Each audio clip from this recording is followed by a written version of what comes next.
गोंयांतल्या कांय खाशेल्या आणि फामाद जात्रेमदली एक जात्रा म्हळ्यार म्हापशेच्या श्री बोडगेश्वराची जात्रा।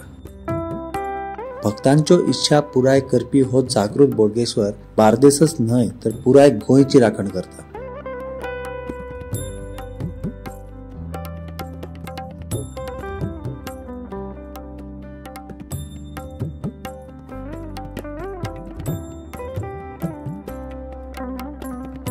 आता जात्रा आसा पळय ही 89 वर्ष चालू आसा, फुडें 90 वर्ष जातली।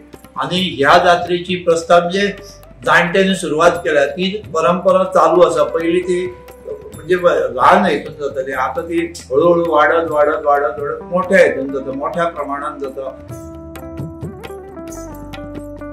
ह्या बोडगेश्वराच्या सोबीत सुंदर देवळान भितर सरतकीच पयली तुमची नजर पडटा ती भायर आशिल्ल्या ह्या राखणदाराच्या चांदीच्या ज्योतींचेर। अशी आख्यायिका आसा की लोकांनी मागलेले मागणे पुराय जातकीत भेट म्हणून बोडगेश्वराक चामड्याची ज्योती दितात। ही भावना आणि ही चपलां दिता घातले म्हणटा पळय, तो जेन्ना रात्रीच्या 12 वरांचेर तो फेरेक वयता, आपल्या वाटेनसून वयता, तेन्ना त्या पांयान चप्पल आसता, त्या चप्पलाचो आवाज येता। चपला आवाज येवन सदांच फेरी मारतात ती नेटी ती झडटली।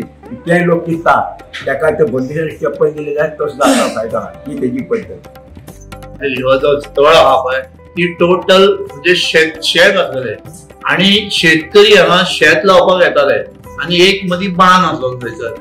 ते शेतकरी जेन्ना एक आपली पणटी अशी पेटयताले म्हणजे ती तांकां दिसपाक जाय अशी, आणि त्या निमित्तान मागीर प्रत्येक शेतकरी म्हणजे त्यांचे हे जाताले पळय तेन्ना ते हाडून पणटी लायताले, आणि त्या निमित्तान मागीर ते तांकां एक भास जातालो की हांगा कितें तरी हे आसा, म्हणजे देवताराचो किंवा असो वास आसा।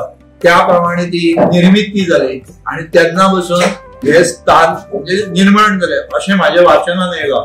हांव आज वयाचो 8 वर्साचो आसतना उठ्यो चलून तेन्ना आमी घरा वयल्यान येताले आणि तेन्ना आसूर मेळटा पळोवंक दिसताले, आसूर खावपाक आमी येताले, देवाची भक्ती करताले।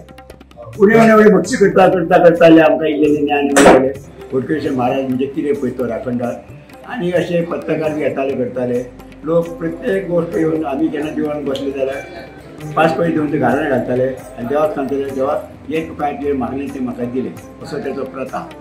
5 केळाचो तो म्हणना घड सुद्दां दिले तर तोच प्रताप तेचो, मग तो सगळ्यांक सारको आसलो। आणि तो राखणदार म्हणजे असो आसलो, एक साईबाबा सांगलेलें सबका मालिक एक म्हणून सांगलेलें ताणें, ना जात ना पात ना धर्म सबका मालिक एक, सगळेच आपूण एक।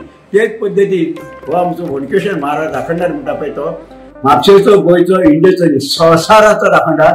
आज तो संवसाराक राखता आणि संवसार लोक ताका येवन मेळ्याशिवाय वचना।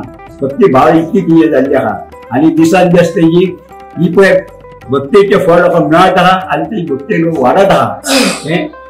आणि अशें आहा खंयचे कसलेय गोष्टी कितें करून बरें मागूं येयलो तो ना म्हणिना, पण मागतना विचार करून मागूंक जाय। आपणे हे बरें करून मागला काय वायट करून मागला ते तितून तोय बी प्रश्न आहा। देव म्हणटा तो सगळ्यांक आशिर्वाद बरो दिता।